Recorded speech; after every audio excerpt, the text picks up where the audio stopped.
Good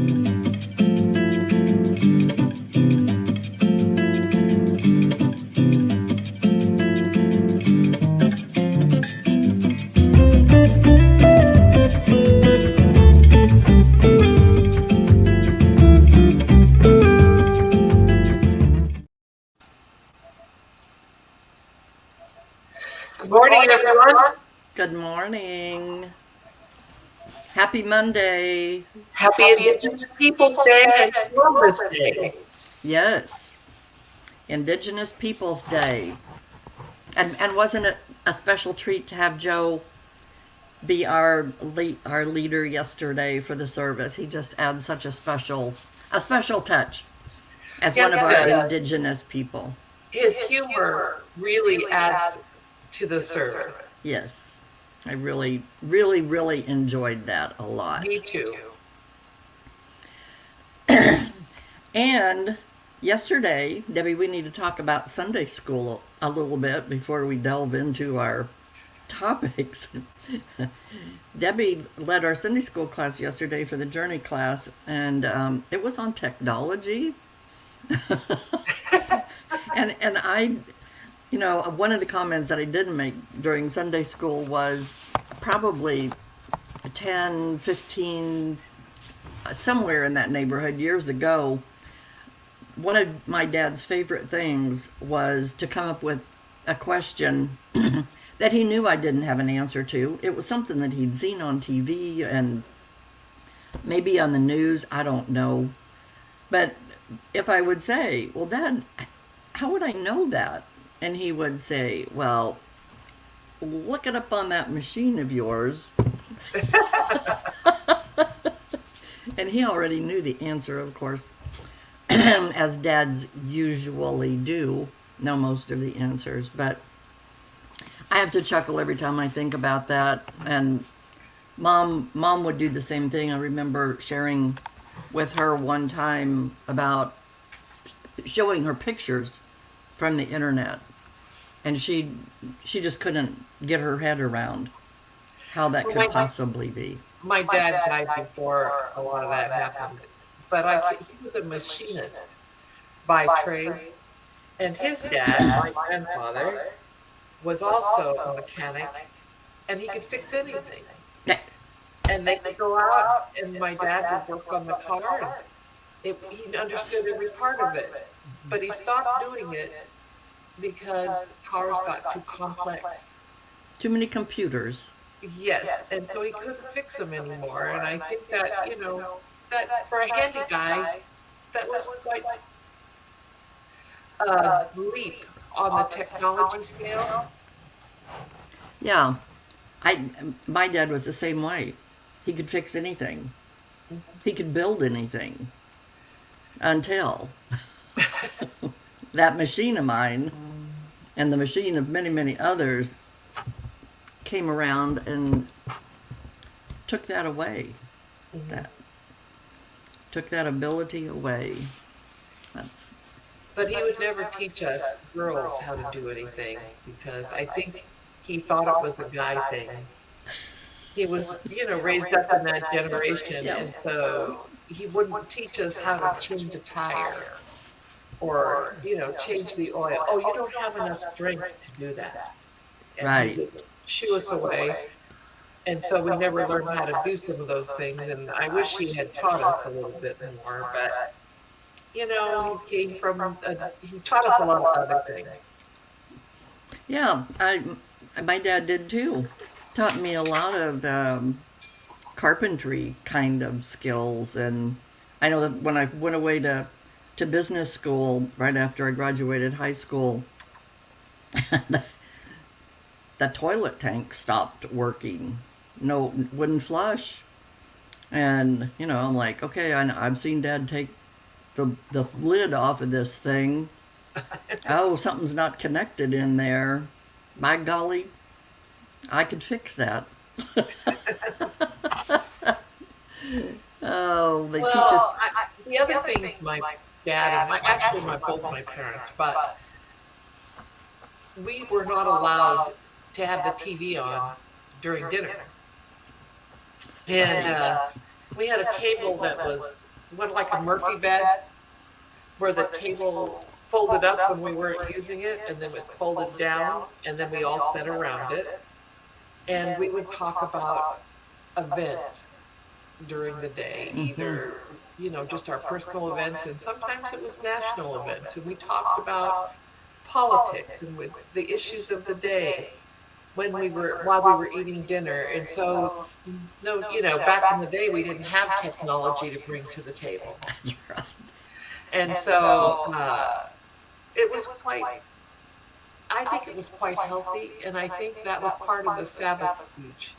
We don't take time to be with each other, really be with each other without a phone, without the computer or a tablet, or the TV on. That takes the place of human interaction. And I think that taking time to be holy includes those things. Being with each other, really being with each other without any other distractions. And listening to each other. Not just with our ears, but listening to each other with our heart. And it's such an important piece. Well, and we always remember to thank Mom for the food. She would, oh, Mom, this is great. This is my favorite. We would appreciate what it took to put a meal on the table, something simple like that. And today, it's instant food, and you have it on the table, and everybody's got their phone, and you hurry up and eat, and you leave, and you miss a lot of those things. So taking time to be with each other is a holy experience, I think, and I take those memories with me where I go. Yeah, those big family dinners. I mean, when you've got my grandpa and grandma Mayhew had a huge dining room table. So did my grandma. We could get 20 people around the table. And I still remember sitting there as a kid feeling so small at this big table. But just listening we to had graduated from the kid table to the adult table. And I can remember, you had to be on your best behavior. And there was no chit chat unless you were asked. You didn't volunteer. Children, my grandfather's favorite saying, children are to be seen and not heard. Oh, yeah. But I can remember watching my grandfather and my dad eat. My grandmother would fry 3 chickens for Sunday supper. And my dad would eat one, and my grandfather would eat the other, and the pile of bones next to their plate. And that to me just kind of freaked me out a little bit. I'll never forget seeing the pile of chicken bones, because they had eaten the entire chicken. Oh my gosh. Yeah, because they were hardworking men. They worked physically. They, out on the farm or the ranch, and there was always work to be done. And, not that grandma didn't work hard, because she had 3 or 4 pies sitting in the kitchen, and gravy that she had made, and biscuits, and, she had worked just as hard in her own way. But we would sit together and we'd laugh. And I remember the laugh most of all. Because it makes your heart happy. Makes your heart happy. So, remember the Sabbath and keep it holy. Because that's what God told us. That we should not labor on the Sabbath. And so cooking,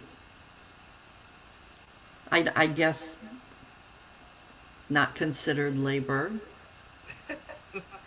Well, it depends on who you ask, I think. Well, if you ask me, it's labor. If you ask Jim, it's not labor. It's a labor of love if you ask my son-in-law. Yes. My son-in-law loves to cook, and it's his love language, so to speak, and he showers it upon people. We always have way more than we can eat. But sometimes you make things in advance and plan ahead for the Sabbath. You know, like the pies my grandma would Oh make, yeah. those were all made in advance. The meat was roasted. That was a simple thing usually, but the women would get together and finish it up like with mashed potatoes and make the biscuits at the last minute. But labors of love, I don't know that God didn't want us to do those.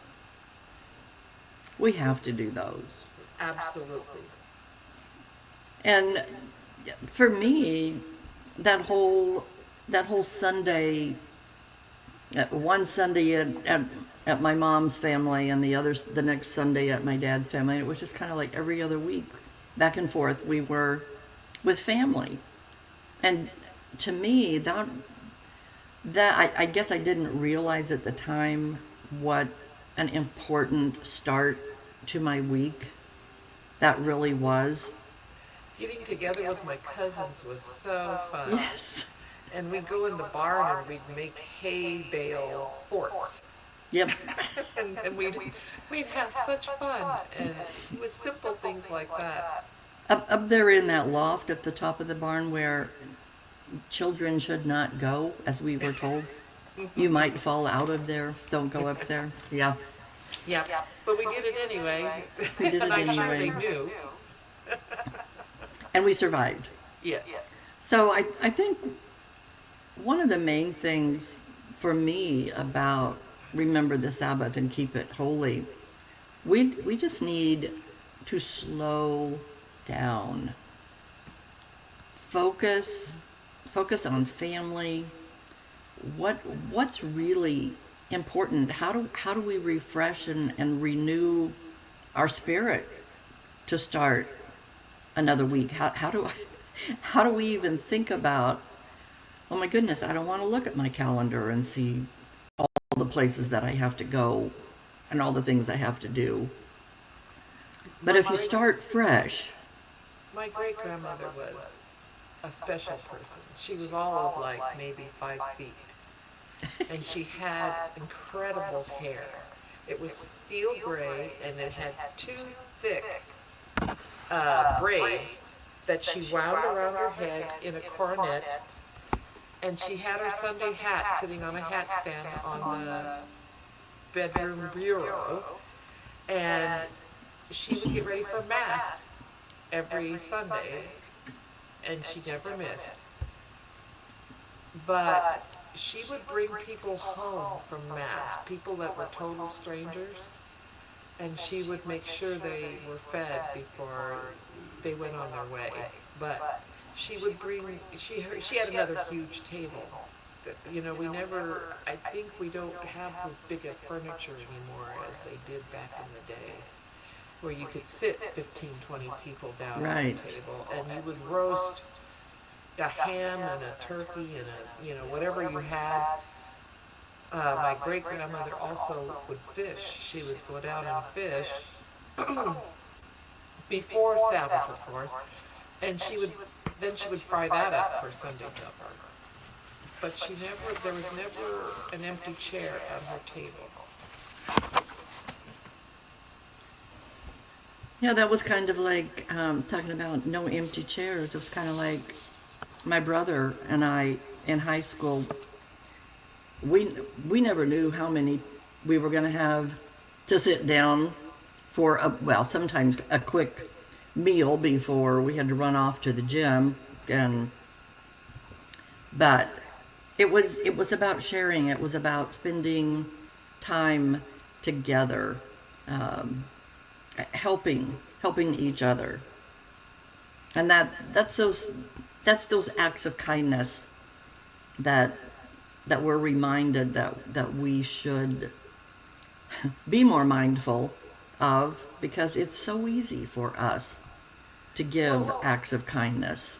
Well, it fills us up. It's not just the people that are the recipients. It's the recipient doesn't always realize what that does for your own soul. It feeds your own soul It does. to do something for another. And our lives are so busy that sometimes we forget that. automatically do things and don't think about maybe that's a good thing for someone or a bad thing. And we look back at the end of the day when you sit down or maybe you pray at night, kind of review your day, or I do. I lay there in bed and I play a reel in my mind and I look back to see what I could have done, what I did do, and what effect it might have had. It's kind of a way to pray in my mind, is to think back and maybe pray for somebody I didn't take the time to pray for in the moment. Well, and we just need to keep our eyes and our ears open. I know there was a situation at church yesterday, and a friend was very much in emotional distress, and I thought, just stop. Just stop and do what God is telling me to do. My mind was going this way, but my heart was going out. And you're right. It does as much good for the giver as it does for the receiver. All you have to do is be there, be in the moment, be focused on their needs and block out my needs, because it makes a huge difference. Each one of us can offer that so many times throughout the day. It might be that person at the grocery store. Well, the other thing I want to mention about the Sabbath and keep it holy is when we arrive at church, it should be a place of solace, comfort, joy, hope. And if we're thinking about the next place or the next thing or the next, we're not present in the moment. We keep looking at our watches going, oh, I've got to, I hope this thing gets over soon. I mean, instead of, okay, I'm glad I'm here. I'm just going to sit here and soak it in Yes. and let it change me. Let it heal me. Let it bring me hope. Let me myself feel joy. One of the things that one of my takeaways from the service yesterday, and I know this, I've heard this many times, but to be reminded that we need every morning to ask God for His guidance to keep us on the right path for the day. Help us to see. Help us to be in the moment. And then thank Him at the end of the day. And there's so many ways to do that. I do what you do too, Debbie. It's like I lay down and it doesn't matter how tired I am, my mind replays that tape from today. And I think it does help me to go back, and I think I did this good.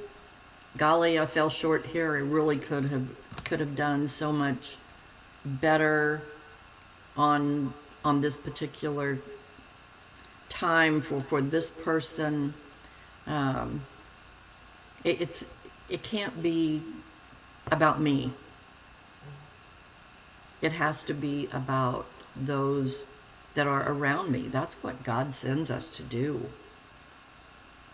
Well, and then we stop and think, sometimes we think about the things we don't have instead of focusing on the things we do have.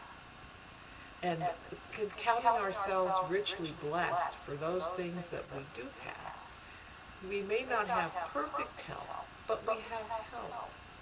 We're able to drive ourselves to church. We're able to take ourselves to the grocery store. Those are blessings for some that can't. we can do so many things, and we do so many things that we don't often think about, gee, this is a wonderful thing that I get to do, rather than, oh, it's another burden. It's another obligation. It weights you down. It does. Literally makes you feel very heavy. Yes. You know, I love the scripture from Matthew 11:28-29, when God said, "Come to me, all you who are weary and burdened, and I will give you rest. Take my yoke upon you and learn from me, for I am gentle and humble in heart, and you will find rest for your souls." That is And a special passage for me because in Handel's Messiah, there's one of the songs within it is that out of that verse, and yes, you get to sing that over and over again, and it's like, what a comfort, what a relief, what a lifting up that phrase gives to us. it makes me. I don't know why I thought about this scripture the way I did last night, but it's like I'm wondering if God is saying, "Come to me," to the person in need, and then He's speaking to me when He says, "I will give you rest," because He's sending me to that person to comfort them or to encourage them or just just be there, just listen. Yes. Does that make sense? Yes, it does. I know sometimes in our minds things get all jumbled up and it's hard to pick out the gems instead of the noise. Yes. I like the 91st Psalm. It's one of my very favorites. And it speaks to me because in times of extreme trouble and extremely hard times, he gives you he gives you shelter. He lifts you up, but he also comforts you. He provides a safe space for you. And I'm always thinking of that when I'm starting to feel a little, you know, persecuted or assaulted by life. I know that he's a safe space and a safe shelter. And I think of those words often, thinking, yeah, he provides a place for me. I can go there anytime I want, but I have to choose to go there. Right. Yeah, I mean, he gives us everything we need. And But we have to reach out. We have to say, I need that. I need that right now. And maybe it is the person that is there, that will listen, that will give you the hug, that word of encouragement, a smile. a smile. Sometimes we forget to smile. We get so caught up. It's like when I am working with the choir, I look out at the faces, and sometimes I don't see the joy. Even though we're making music together and it's a beautiful sound, and I see that it's a labor, and it's a labor of love, but we're concentrating so hard on it, and we forget the joy of just being together and making a beautiful sound together. And I know it's because everybody's working really hard and trying to listen to each other and trying to be perfect, but we're not always perfect. But most of the time not. Yeah. Yeah, and it's okay to not It's be okay. perfect. But we can't lose sight of the joy, otherwise it becomes a job instead of a joy. You toil instead of rejoice. Well, I think it's important for it's important for us to remember that there are so many opportunities. God lays out so many opportunities for us. And yes, I guess we have the ability to pick and choose, but there are some that he is relentless in saying, Sue, are you listening to me? I don't think she is. Are you I better get listening? her attention. I got to get her attention. Yeah. That was kind of how it was for me when I started doing caregiving instead of working in the retail world. I love customer service, and in a very, very special way, caregiving is customer service to the finest degree. When I go through the pharmacy at Walgreens on 24 Highway there at Cosentino's, Sun Fresh Market there, there's a Walgreens, and on the window they put a placard to remind you that the person serving you is someone's family, so treat them with I kindness. like that. And it's like, I look at that every time I go through to pick up a prescription, and I think to myself, how often do we forget that? People who, like the waitress in the West restaurant, or the person who checks you out at the grocery store. Yeah, their day might not just be real peachy. That's right, the drive-through lady at the Taco Bell. I mean, maybe she's surly for a reason, and maybe it's your job to give her a smile and a thank you. Very likely. Very And it's, likely. we often wonder why people are surly, but I think sometimes we don't remember we're ultra critical of our service. And I think Right. Because criticism, after all, criticism is so unhealthy if it's given in a mean way. it is. Yeah. It tears down instead of builds up. And God certainly doesn't treat us that way. You I know, wonder- one of the things that was said yesterday also is that God is like a potter, and we are the clay. And I think, oh golly, how many? I hope this clay doesn't get worn out, because He's reshaped it and remolded it so many times, and I don't know. We just have to keep trying. Well, change happens so fast. You just get used to something and it changes again. And Yeah. you were so proud of yourself because you adapted, and then all of a sudden you're still behind and you don't know how that happened. Or at least that's Yeah. how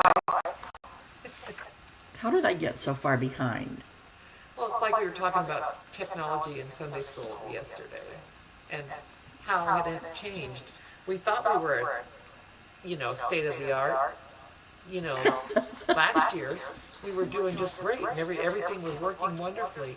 And now we got this new technology and we're still it's like, okay, I'm still running behind, and you feel like you can never catch up. You're running and trying really hard to do what we need to do, and you're still thinking, oh man, something else changed, and now what? And we have to learn. To a certain degree, we have to learn.